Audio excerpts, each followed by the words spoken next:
ఆంధ్రప్రదేశ్ రాష్ట్రాన్ని ప్రపంచంలోనే ఒక విశిష్టమైనటువంటి ఉచ్చ స్థానంలో నిలిచిపెట్టేటువంటి ఒక వ్యక్తిగా నిన్ను భగవంతుడు సెలెక్ట్ చేసుకున్నాడు.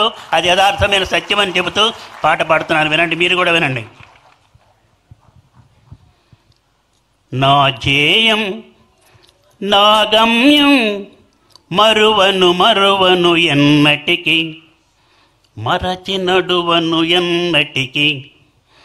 నా ధ్యేయం నా గమ్యం మరువను మరువను ఎన్నటికి, మరచి నడువను ఎన్నటికి. నే వేసే ప్రతి అడుగు నీ వైపే సాగాలి, నే పలికే ప్రతి మాట నీ మాటే కావాలి. నా ప్రాణం నా జీవం సర్వస్వం నీకేలి. నా ధ్యేయం నా గమ్యం మరువను మరువను ఎన్నటికి, మరచి నడువను ఎన్నటికి. ఎన్ని తుఫానులు కమ్ముకొచ్చినా,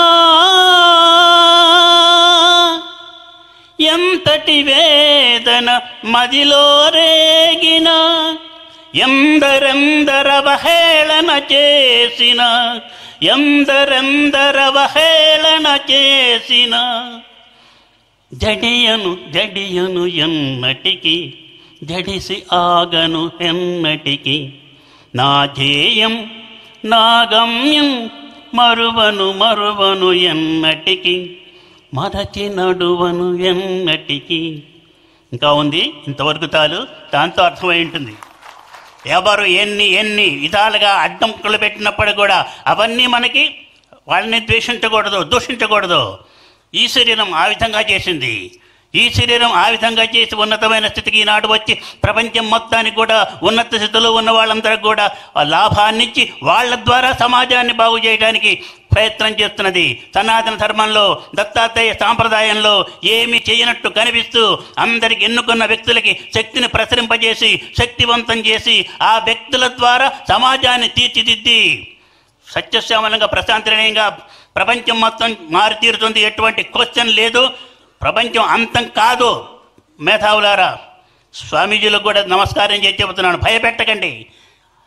అంతం కాదు, కలియుగాంతం కాదు, ప్రపంచం నాశనం కాదు, భూమి నాశనం కాదు.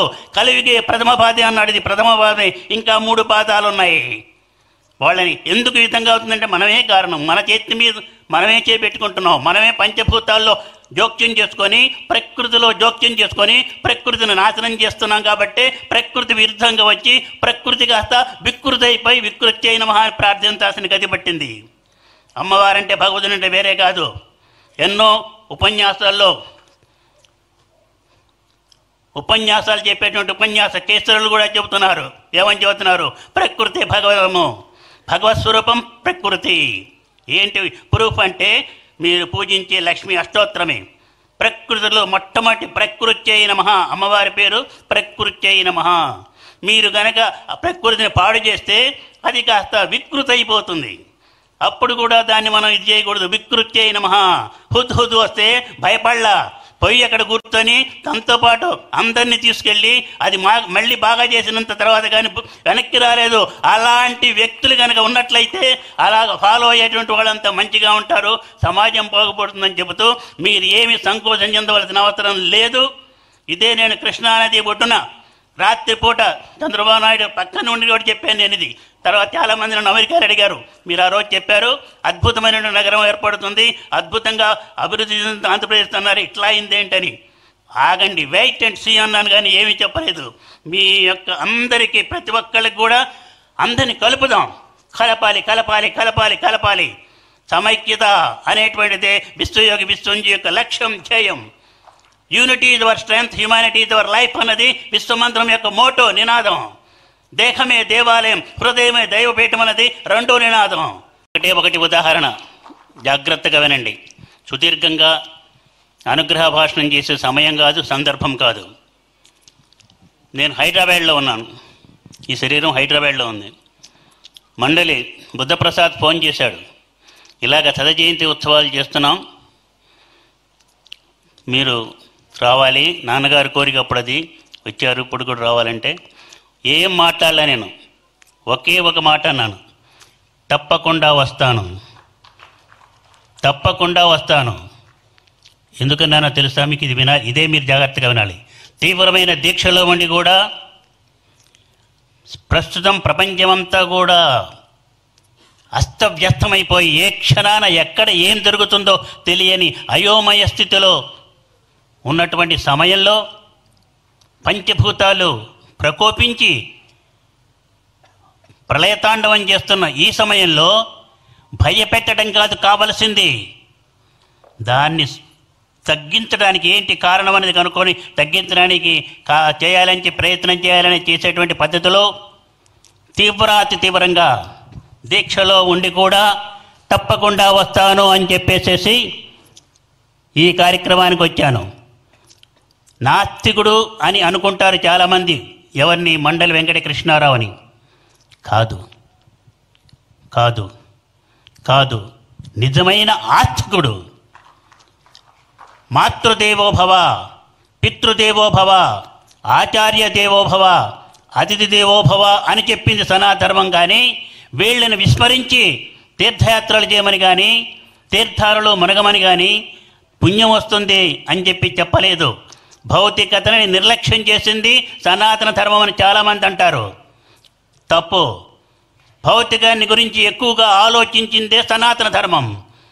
భర్త ఎట్లా ఉండాలి, భార్య ఎట్లా ఉండాలి, కొడుకు ఎట్లా ఉండాలి, రాజు ఎట్లా ఉండాలి, ఇవన్నీ చెప్పి ఈ సమాజంలో ఈ భూమి మీద మనం ప్రశాంతంగా ఎలా ఉండాలో అది చెప్పినటువంటి సనాతన ధర్మం కంటే మించినటువంటి భౌతికవాదము లేదు. కాబట్టి భౌతికవాదం వేరు, ఆధ్యాత్మికత వేరు అని కాదు. ఆధ్యాత్మికతని నిత్య నైమిత్తిక జీవితంలో మిక్స్ చేసి కలుపుకొని మనం జీవితాన్ని గడపాలే కానీ వేరు కాదు. అది ఆచరించిన వాడు మండలి వెంకట కృష్ణారావు. ఒక చిన్న స్టోరీ, ఆవుబెన్ ఆడమ్ కథ చెప్తాను. ఆవుబెన్ ఆడమ్ రాత్రిపూట నిద్రపోతూ మెలుగు వచ్చింది, చూశాడు చంద్రుని యొక్క లైట్ పడుతుంది. ఒక ఆమె కూర్చొని రాస్తున్నది ఏదో, వెళ్ళాడు. ఏం రాస్తున్నామా, ఎవరు నువ్వు అన్నాడు. నేను ఏంజెల్ని, దేవదూతని, నేను రాస్తున్నావు భగవంతుణ్ణి ఎవరు ప్రేమిస్తున్నారో వాళ్ళ పేర్లు రాస్తున్నాను అని. నా పేరు ఉందా దాంట్లో అని. లేదు. సరే వెళ్ళి పడుకున్నాడు. మరుసటి రోజు కూడా లేచాడు. లేచేటప్పటికి అదే సీన్ కనిపించింది. మళ్ళీ వెళ్ళి అడిగాడు, ఏం రాస్తున్నావమ్మా ఈరోజు అని. భగవంతుడు ఎవరిని ప్రేమిస్తున్నాడో వాళ్ళ పేర్లు రాస్తున్నాను అని. ఏం మాట్లాడకుండా వెనక్కి తిరిగి వెళ్తున్నాడు. ఆగు ఏం అడగలేదేంటి అని. ఏం అడిగేది ఉంది, నా పేరు దాంట్లో ఉండదు అందుకని వెళ్తున్నాను. ఆగు, జాగ్రత్తగా విను. మొట్టమొదటి పేరే నీది. First name is your self. ఎవరైతే భగవంతుణ్ణి ప్రేమిస్తున్నారనుకొని పక్క వాళ్ళని ద్వేషిస్తూ ఈర్ష్యాసూయ ద్వేషాలతో ఉంటారో వాళ్ళకంటే మనుషులు ఒకళ్ళనొకళ్ళు ప్రేమించుకుంటూ ప్రేమతో సహకారంతో ఒకళ్ళకొకళ్ళు సహకరించుకుంటూ సమైక్యంగా ఉండి ఈ భూమిని గనక ప్రశాంతి నిలయంగా చేయడానికి కృషి చేస్తే వాడు నాకు ఎక్కువ ఇష్టమని భగవంతుడు చెబుతున్నాడా అని మనందరికీ ఒక పాఠంగా చెప్పింది. చూడండి, ఒకళ్ళు ఇద్దరు కొడుతున్నారు తప్పట్లు, మీరంతా కొట్టాలా. కాబట్టి ఐక్యత ముఖ్యం, సమైక్యత ముఖ్యం అని సాధించినటువంటి వాడు శాసించాడు. ఆచరించడం కూడా కాదు, శాసించాడు. ఆచరించమని చెప్పాడు. నేను చెప్పాను ఇందాక, చంద్రబాబు నాయుడు చెబుతూ కూడా నేను చెప్పాను, పాట వినిపిస్తానా నీకోసమేనని.